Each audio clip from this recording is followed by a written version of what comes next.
दोस्तों, जो सरकार पेपर लीक को ना रोक पाए वो कैसी सरकार। 56 इंच का सीना आप लिए घूमते रहिए, विश्वगुरु बनाने के सपने दिखाते रहिए, लेकिन हकीकत क्या है वो हम सब देख रहे हैं। नीट का ही उदाहरण ले लीजिए। नीट में पहले ये कहा गया कि जो भी पेपर लीक हुआ है उनके दोषियों को हम पकड़ रहे हैं, जेल में डाल रहे हैं, सख्ती कर रहे हैं और उसके बाद रीनीट करवा रहे हैं, सेना की मदद ले रहे हैं और बच्चों का भविष्य हम सिक्योर कर रहे हैं। लेकिन आपको जानकर हैरानी होगी, अभी हाल ही में रीनीट का एग्जाम का जो रिजल्ट है वो भी आया है और उसके बाद छात्र खुद ही निकलकर सामने आ रहे हैं और सरकार की पोल पट्टी खोल रहे हैं। जो दावा किया गया था सरकार की तरफ से कि हमने रीनीट का पेपर पूरी सुरक्षा में करवा लिया है, पूरी तरीके से बच्चों का भविष्य सुरक्षित हो गया है, तो बच्चों का भविष्य कितना सुरक्षित हुआ है और एनटीए ने क्या काम किया है, आप ये वीडियो देखकर तालियां तो नहीं बजाएंगे बल्कि आपके मुंह से गालियां जरूर निकल सकती हैं। देखिए। नमस्कार सभी को, मेरा नाम आर्या सिंह है। मैंने रीनीट 2026 का एग्जाम दिया था। इस वीडियो के माध्यम से हम आप सभी को अवगत कराना चाहते हैं कि हमारे रिजल्ट में जो भी दिक्कतें आ रही हैं इसके बारे में हम आपको बताना चाहते हैं। तो 13 तारीख की रात में हमें एनटीए के ऑफिशियल वेबसाइट पे OMR आई है, जो कि ये थी।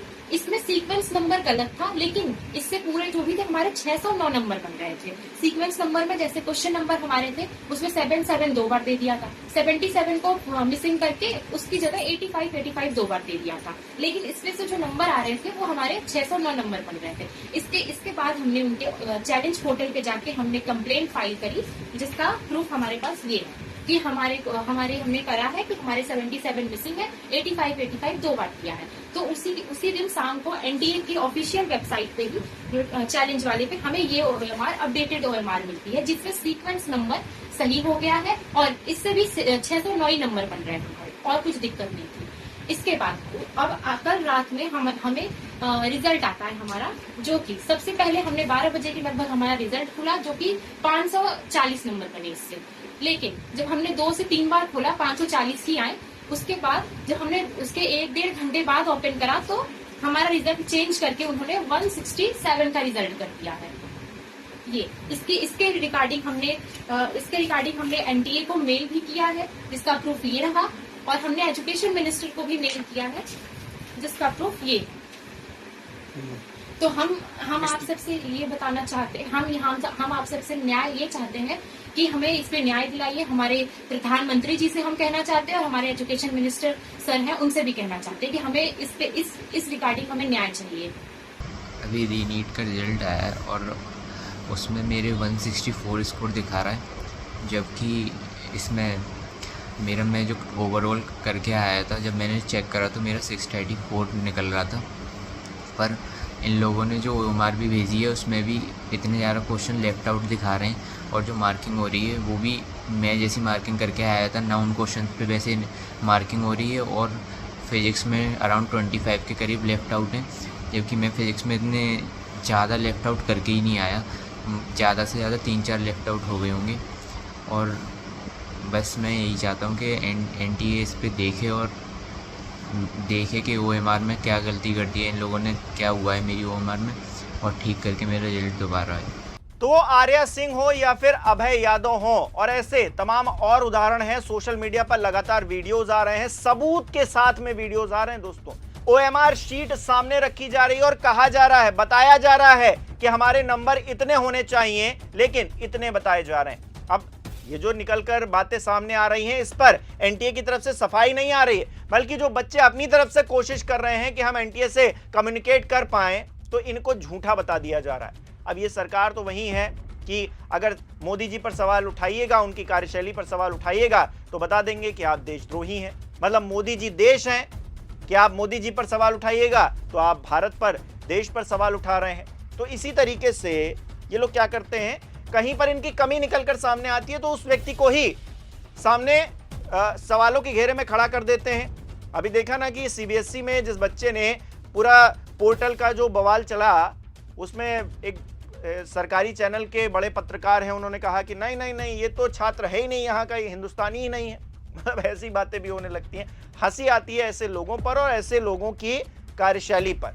लेकिन अगर मैं बात करूं, ये जो नीट में पूरा मामला हुआ है, पहले तो सरकार ने बड़ा धमक के साथ ये कहा कि हम भाई सबको सजा दे रहे हैं, कुछ लोग पकड़े भी गए।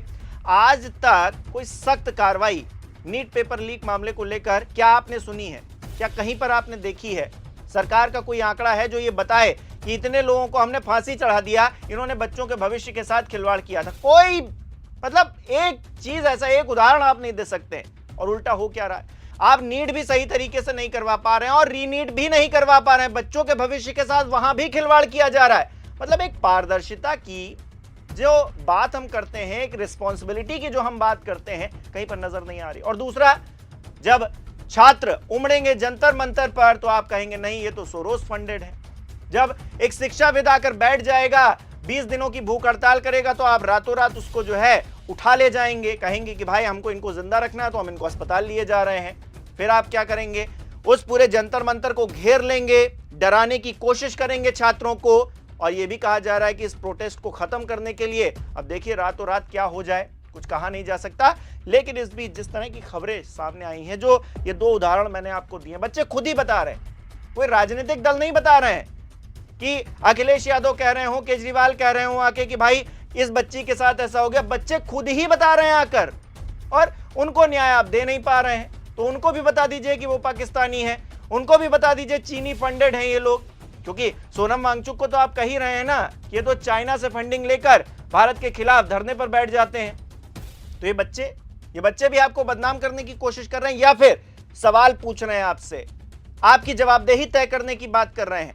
ये कह रहे हैं कि हमारे भविष्य को सुरक्षित किया जाए, नहीं तो हम पेपर क्यों दे रहे हैं? पेपर ही ना दें हम, फिर आप अपनी ही मनमर्जी कीजिए। जब सारा सिस्टम आप अनदेखी ही करेंगे, मतलब सब कुछ चंगा सी हम कह दें और बस बात खत्म हो जाए, आप यही चाहते हैं, तो ये क्या है? मतलब ऐसे देश तो नहीं चलेगा, व्यवस्थाएं ऐसे तो नहीं चल पाएंगी। या फिर आप में कमी है या इस सिस्टम में कमी है, तो जहां भी कमी है उसको दूर कीजिए। अगर आपसे नहीं संभल रहा है तो किसी और को मौका दीजिए, कम से कम इस देश को तो सुरक्षित कीजिए। आप देश हित में ही काम करेंगे अगर आप इस्तीफा दे देंगे, क्योंकि आपसे चीजें नहीं संभल रही। एनटीए इतनी बड़ी गड़बड़ी करेगा, कभी बताएगा कि 200 मार्क्स आ रहे हैं, कभी बताएगा 600 मार्क्स आ रहे हैं, कभी बताएगा 500 मार्क्स आ रहे हैं। बच्चे परेशान हो रहे हैं, आंखें उनकी लाल हो रही हैं, रोने पर आ गए हैं बच्चे। उनके भविष्य का क्या? अगर उनके नंबर कम दिखाए जा रहे हैं तो उनको कहीं एडमिशन नहीं मिलेगा, बेचारों का 1 साल खराब हो जाएगा कि नहीं? वो 1 साल आप कैसे ला कर दीजिएगा? वापस ला पाएंगे क्या आप? और उन बच्चों को जिन्होंने नीट के चक्कर में अपनी जिंदगी दांव पर लगा दी, मौत को गले लगा लिया, उनका क्या? उनके लिए भी आपके पास संवेदनाएं नहीं है। तो पूरी तरीके से असंवेदनशील सरकार, नाकाम सरकार इस वक्त चल रही है। ना नीट करवा पाए सही से, ना रीनीट में जो रिजल्ट आया है वो भी बता रहा है कि धांधली जमकर कहां पर और किस स्तर पर हुई है। तो इसको तो फिक्स कर दीजिए कम से कम। और फिर इस्तीफा आपसे अगर मांगा जाएगा तो आप चुप हो जाएंगे, मौन हो जाएंगे, आप कुछ बोलेंगे ही नहीं। ये आपकी नई अदा है और इस अदा पर हम तो नहीं फिदा हैं। हमारे दर्शक बताएं कि वो क्या सोचते हैं, उनका क्या विचार है इस पूरे मामले को लेकर। और जाते जाते अरविंद केजरीवाल जिस बारे में जिक्र कर रहे हैं वो भी सुनते जाइए। इस वीडियो को लाइक करना, शेयर करना मत भूलिएगा। हमारे चैनल को सब्सक्राइब नहीं किया तो वो भी जरूर कीजिएगा। आप हमें सहयोग भी कर सकते हैं ज्वाइन बटन पर क्लिक करके। बहुत बहुत धन्यवाद। दोस्तों, पहले तो इन्होंने नीट का पेपर लीक कर दिया, उसके बाद जो दोबारा नीट का पेपर हुआ उसके अब नतीजे आए हैं। नतीजों में इतने बड़े स्तर के ऊपर गड़बड़ निकल के आ रही है, इतने बड़े स्तर के ऊपर गड़बड़ निकल के आ रही है उसकी इवैल्यूएशन के अंदर। बहुत सारे बच्चे हैं जिन्होंने आरोप लगाए हैं कि उनकी जो OMR शीट है, OMR शीट है जिस शीट के ऊपर आप अपने आंसर्स भरते हो, वो OMR शीट बदल दी गई है, किसी और स्टूडेंट की किसी और स्टूडेंट में डाल दी गई है। जिनकी OMR शीट सही भी आई है, OMR शीट के हिसाब से जो उनके नंबर बनते हैं, फाइनली उनके नंबर बिल्कुल ही अलग दिखा रखे हैं। तो बच्चे इतने ज्यादा स्ट्रेस के अंदर हैं, जो आई थी, जो आंसर्स सरकार ने बताए थे, उससे जब कंपेयर करते हैं अपने कैलकुलेट करके, वो बिल्कुल ही अलग नतीजे आए हैं। तो इतने बड़े स्तर के ऊपर अब बच्चे जाएं तो कहां जाएं? मैं मोदी जी से कहना चाहता हूं, आपसे एक एग्जाम नहीं होता, एक नीट का एग्जाम आपसे ठीक से नहीं होता, आप देश क्या चलाओगे? अब ये समझ में आ रहा है 12 साल से आपने देश का जो बेड़ा गर्क कर रखा है वो इसी वजह से कर रखा है। बिल्कुल निकम्मी और इनकम्पिटेंट सरकार है आप लोगों की।